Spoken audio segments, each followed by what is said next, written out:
This FOHOLO F15 scooter can go up a 40-degree incline. 40 degrees steep, eh? Let's first check out if it can go up a 30-degree slope. Third mode, dual motor, let's go. Oh, no chance in hell. No, no. It can't even go up a 30-degree incline. Let's try again with a bit more run up.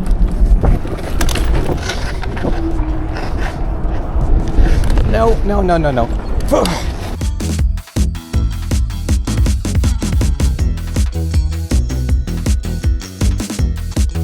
It has a huge display though, where you can see everything and you can set up all of your parameters. Well, while it is very big and readable, you can see if you have dual motor mode on, you can see all the modes, battery, speed indicator, odometer, but it's not a touchscreen and you can't set up cruise control, how sharp the throttle response is, except for dual motor and the 3 modes. And you can't even toggle between kickstart and zero start like you can in many other scooters. And they have the audacity to say that those are 12-inch tires. Well, because they are. They're pretty nice actually. And that is precisely why I make those videos, because there's one thing that you can find on brochures and the actual user experience is something else. So let me tell you more about the scooter.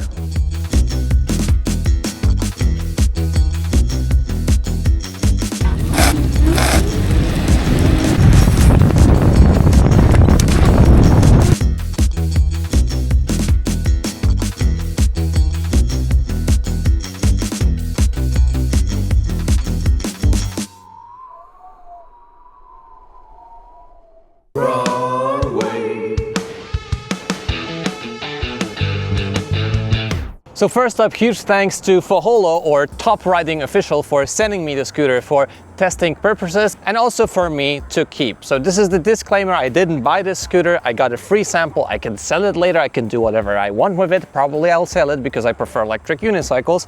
But with that said, it will be an honest review, as you've probably seen by the intro.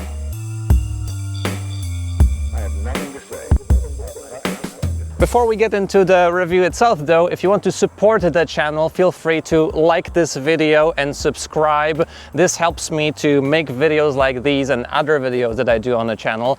And yeah, just helps this video to get seen, get views, because I don't know, I need to say it because otherwise I just have a worse performing video and it's tougher for me to keep doing this job. If you want to buy the scooter, by the way, I believe there will be a coupon code wrong way if you want to get an additional discount on the scooter, although right now it already has a very, very good price. And use my affiliate links. This also helps support the channel. Right, let's get into the scooter.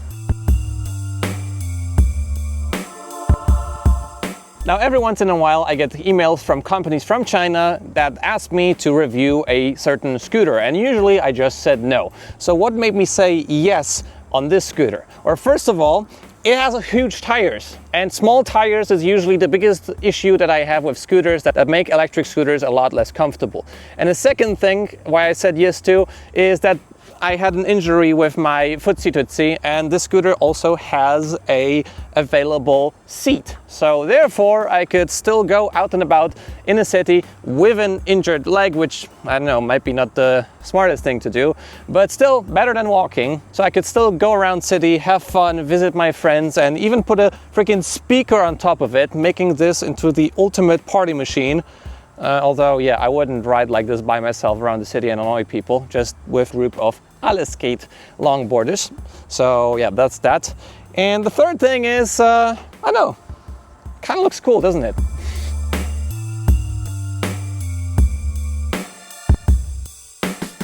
And I also didn't test a more powerful scooter for a while already, so maybe that was also something that tempted me into testing out the FOHOLO F15. With that said, this scooter looks very aggressive. In Poland and on European roads, this might be a scooter that raises a lot of attention from the police because, well, it is huge, has huge tires, RGB. It doesn't even come with a speed limit of 20 kilometers an hour out of the box. There's not even a 25 kilometer an hour limit. So if you want to actually use this thing, I mean, either you're in the States and then you can just ride around according to your local state laws. But in Europe, I don't know, off-road is your best bet. Or if your rules for electric scooters aren't set in stone yet, then I guess you can still ride this around town. But right now, especially in Warsaw with this thing, I'm a bit concerned where I see police around, even though I go like 25-30 kilometers an hour on the scooter. Already too fast, by the way. This scooter has a very high advertised top speed, which I didn't check out. All I know is that the speedo is usually like even 15 or 20% faster than reality, than GPS. All right, so right now I wanted to show you the sort of speed discrepancy that there is on a scooter. I'm gonna check like what GPS shows and what the speedometer of the scooter shows. So 30, trying to go exactly 30 on a scooter. Now let's move on to 40. Okay, let's just overtake real quick. 40 now. 40, come on, 40. Let's now try 50 in a second. And it starts to rain. Oh, I need to hide. 50. So I think there's a big discrepancy here. Oh my God, it will be thundering down. I need to hide. I couldn't be bothered to put on a motorcycle helmet and, you know, test the top speed. I'm sorry. What I find more useful to check out in a city is how it rides, what's the comfort of it, what's the torque of it, how it brakes, and usual day-to-day things. I mean, you can go fast on it. Off-road, like, easily will go up to 50-60 kilometers an hour, but that's not really something that I want to do nowadays. So yeah, let's focus on this performance for a second. We have dual motors here on the scooter. You can ride either on one motor or two motors at the same time, and you have 3 modes. The throttle response is very nice. It's very mellow, and the throttle has this sort of nice round shape, so you can use it almost both as a thumb throttle and a twist throttle. I do like this a lot. However, as said in the intro, there is no cruise control on the scooter, and you can't set up the controller to be a bit more aggressive like you can on Cabo scooters or Kukirin and others. When it comes to range, I did a single range test on the scooter. It went up to 50 kilometers far, which is for me surprisingly good. I had an average speed of 25 kilometers an hour. Usually I was riding between 25 and 35. So I think this is really respectable. It has a 60 volt, 21 amp hour battery, and it comes with 2 chargers in the box. So 5 hours for a full charge, which is really nice. One charger did break out of the box. It made some sounds like a grinding noise, maybe it was the fan, and I was very quick to receive a replacement charger from FOHOLO, so that was really nice. Also, the second one came without a fan, so I know, the more you know. Here you can see the twin charge ports on it, and it even says here 8 amps is max charge, which is super fast, and it's really nice to have this label here, so you can actually fast charge a scooter in 2 hours. So yeah, if you have the charger, feel free to fast charge it. I don't know what kind of batteries they use. They don't advertise it, so probably it will shorten the lifespan of this battery pack on the scooter. But yeah, at least they accounted for fast charging on the scooter. Safety-wise, they also advertise the UL 2272 norm, which is really nice, and also a intelligent BMS. Now, I don't know how intelligent it is. I didn't take a look at the battery, but there is no app to connect to the battery in order to check the individual voltages of the cell series, like a smart BMS. I guess that's why they called it a intelligent BMS. But yeah, I hope they have all of the short circuit protections, etc., so you don't overcharge the battery and you just don't damage the battery cells themselves. When I was riding at very low battery state though, the controller was limiting the power output of the scooters. So at a low state of charge of the battery, you shouldn't be able to damage the battery cells. So with all that said, the drivetrain is really nice and it is quite powerful, even though not as adjustable. I have to say that the big tires make a big difference. Well, every inch matters. Going over rougher terrain is much more comfortable than on scooters that have 10 or 11 inch tires. Like, this amount of rubber is just awesome. When it comes to the suspension though, like, it's fine. It's nothing really like special. It doesn't have rebound dampening like a Kukirin G3 Pro I was recently testing, so not the most comfortable suspension out there, and it also makes the sound, which is not that reassuring. The folding mechanism, right away we can check that out too. It has a latch here. Is there like a safety pin or something I also need to undo at the same time? Okay, safety pin first, and then we can unlatch it. So that's actually really nice, because I would prefer the scooter to have a folding mechanism here without folding the, you know, whole front element, Just like, it's not that probable that this will fold on you when you're riding because of this sort of safety pin, but I don't know, just peace of mind. And then you can put it down even lower. Ow. Oh yeah, now it locks in place. You can lift it up. Not that light though, I think it's like around 40 kilograms or something. Okay, I just hit myself with the mudguard. Ow. And then safety pin again, unlatch, and unfold. Locks in place, latch is there. Okay, not too bad. The mudguards on the scooter are nice, although the tail one could be just slightly too short if the suspension compresses. So your pants might get slightly wet. And the front mudguard looks actually really good. I don't know what the water resistance rating on the scooter is. If you rode this thing in rain, comment below if it's waterproof or water resistant, because with those you know, IP ratings, it always varies also from model to model, how they're manufactured, what's the reputation of the company. So yeah, just type in the comments if you have a scooter like that, if it was actually water resistant. I would probably need to take it apart, but I didn't do that. I'm a great reviewer. Okay, so I thought that wasn't really the best thing to do as a reviewer, so in the end I did take the scooter apart, and there is a seal here for like a, it's not really rubber, or is it? It's like almost like a foam seal, but there is one, and the screw holes are inside of this seal, so there shouldn't be any water coming in. There is some dust though here on the back. Nothing bad though. The battery is secured. There's more information about the battery here. Here we have the controller. Not really well placed, I have to say. It just moves around. It's not really like put into place with the top plate here, which is, by the way, metal. And a lot of cables here in the front, so I think repairing this scooter shouldn't be too bad, but yeah, this is moving too much for sure. Cables going in are going in on the side, and I think there shouldn't be an issue with that. And since I was already here, I decided to check out how the wiring goes into the scooter. There's no seal here at all, so no, I wouldn't say this is a water resistant scooter.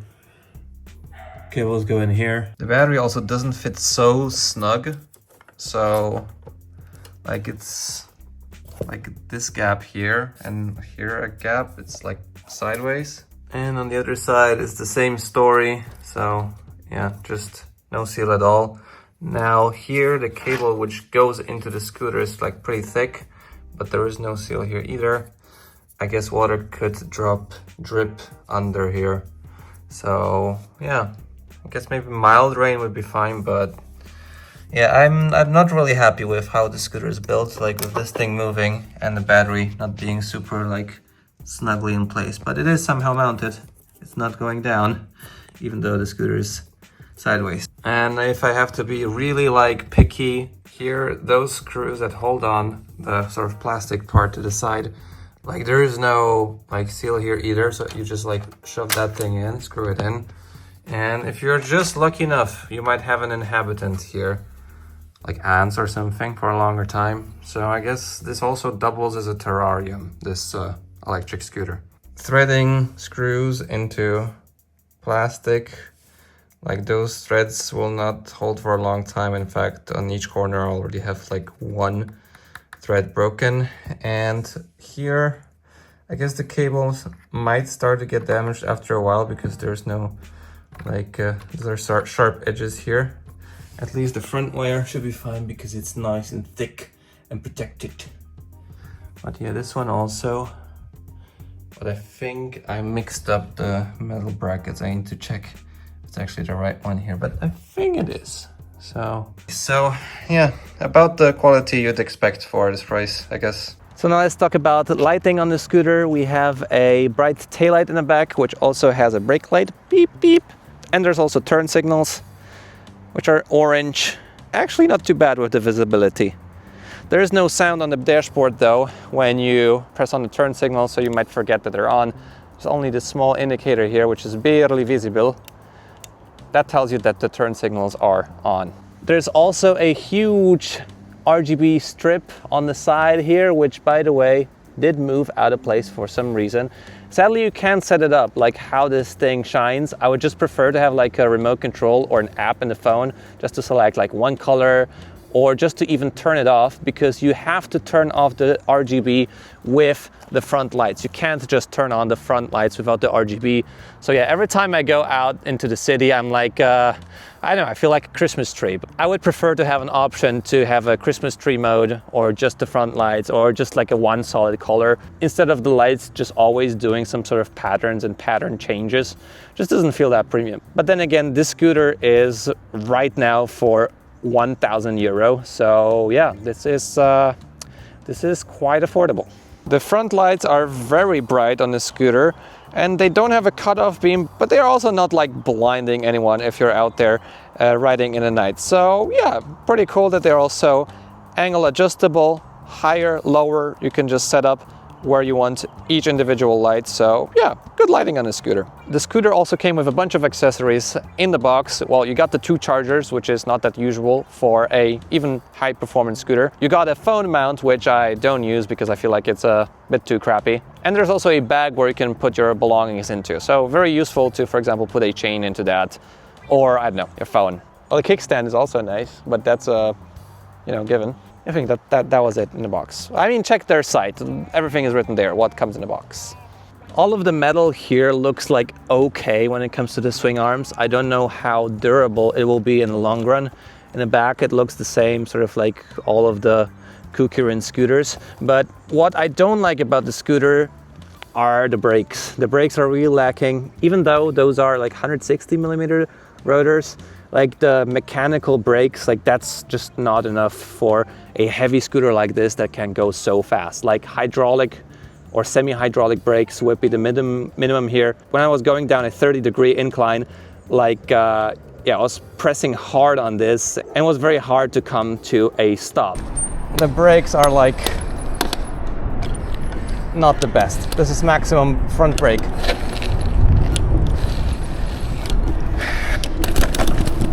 Now those are broken in, and they don't look actually so well in terms of like the surface area or how they get used up. Same thing with the brake here on the back. Just very mediocre braking performance. The brakes, not too good on a scooter.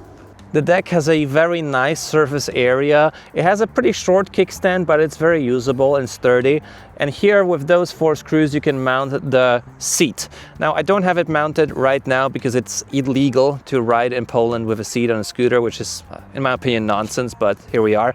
And with a seat, it was actually quite nice to ride on a scooter, especially in combination with the fact that the handlebar can be height adjusted. So there is a clamp here, a quick release clamp. You can put the handlebar higher or lower to your heart's desire. And especially when you have a seat mounted, then you can just lower the handlebar and ride comfortably. Also, I feel like if you put the seat on the scooter, it really exaggerates like this feeling of slight instability of the scooter. So I do prefer to ride it without the seat. Scooter also has a regen, which is very mild, but the site also advertises electronic ABS. Now, I don't think something like that is on the scooter because, yeah, once I press on the brakes hard, they just lock up. And as far as I'm concerned, electronic ABS doesn't allow you to do that. I think that's just their way of saying, hey, our scooter has regen. But yeah, even on this terrain, with those big tires, it's quite nice to ride the scooter. A huge rain cloud coming up though, so I hope it won't be too rainy, but it does look like it will be very rainy. Now you can see the beam of the front light. Once you get used to the scooter, it does start to feel more planted, but you can see that I moved the steering column just a little and it does that. So you primarily want to lean on the scooter. Well, it is like this on pretty much every scooter, but I feel like this one, it just doesn't have this like stability. So I don't really like to go like very fast on the scooter. You can like get one hand out in order to like signal when you're where you're going, but it doesn't feel the most secure. Now let's check out the handlebar. The grips are actually quite nice, but they spin around. That's something I don't like. They should be like screw in place somewhere on the edge, but they're not. Here you have the light switch, on and off for all of the lights. Here's the indicators, there's a horn. Here is the main screen with all the parameters. It's not mounted that nicely too, it's just like a piece of metal that is bent, and you really need to tighten this screw in order for everything to be like tight. I had to tighten this like a couple of times just for the steering column not to move about too much. You also need to check those screws every once in a while to see if like basically all of the screws on a scooter if you intend to ride it for a longer time. But yeah, the most important information is here on the screen. It gets brighter if you turn off the light. And yeah, this is just nice. The battery indicator is big. It's not a touch screen. You can do very little with this scooter, just out of the box as it is. Pretty much just to select the modes, eco, which limits the scooter to 25 kilometers an hour, and dual or single motor. It's nice though that everything is shown very nicely and readably on the screen. Well, except for the eco mode. I don't think that turns on anymore here. So yeah, here is your button cluster. Just very cheap plastic, although the casing, is it? No, it's also plastic. Nothing premium. And here's the twist throttle that I was talking about earlier. Well, I say twist throttle, it's a thumb throttle. You can use it like this, or you can use it like this too. I don't know, I do like it a lot. I think it's a nice throttle. It doesn't feel premium or anything, but very useful and usable. Oh, I also forgot, there is a key here, ignition key, so you can just deactivate the scooter, leave it somewhere outside. There's also a voltage meter here to check your like accurate battery state. The display also shows you the total odometer and the single mileage you did after starting up the scooter. Now, when it comes to the riding characteristics of the scooter, I would just say it's comfortable. In terms of the power delivery, you can just cruise on single motor, then you can put on dual motor if you want to like overtake someone. And the tires, they have surprisingly a lot of grip. The comfort is there, the suspension is okay. The geometry is not my favorite. Like the stem is at a very steep angle, so it does react a lot in terms of like your steering column or handlebar movements. It's not the most stable scooter out there on the market, but the tires do compensate for the sort of steep head tube angle. But in total, I do like the riding characteristics of the scooter. It's comfortable, and as said, the bigger the tires, the better the comfort, and here the tires are just really big. With that said, let's just conclude this scooter real quick, and we have to keep the price in mind. Right now the scooter is for sale for €1,000, and that is actually very affordable. And even though I know in the beginning I said, oh, it's not as advertised, it doesn't go up 40-degree inclines, it can still go like a 22-degree incline with ease. Here's some drone footage of that, so up to 25-degree incline. I think it should be fine with that scooter. It has really good range. I think it has very good comfort with the bigger tires. Is it a high-quality scooter? Well, no, I don't think so. I don't know for how long it will be like nice to ride and it won't fall apart. That's just something you can say in the comments. Do you like your scooter? How many miles, how many kilometers did you put on the FOHOLO F15? But as far as I have ridden it for now, I do like it, and I actually used it a lot more than I thought. I didn't think that I would put over 150 kilometers on the scooter, but here I am, and I did. I once went out for a ride with a speaker on it. I made some small errands with it. I know it just does the job. So in total, I think that FOHOLO F15 is not too bad. I'm not like amazed by it. I'm not like super excited. I ride electric unicycle, so maybe that's also why, but FOHOLO F15, not too bad.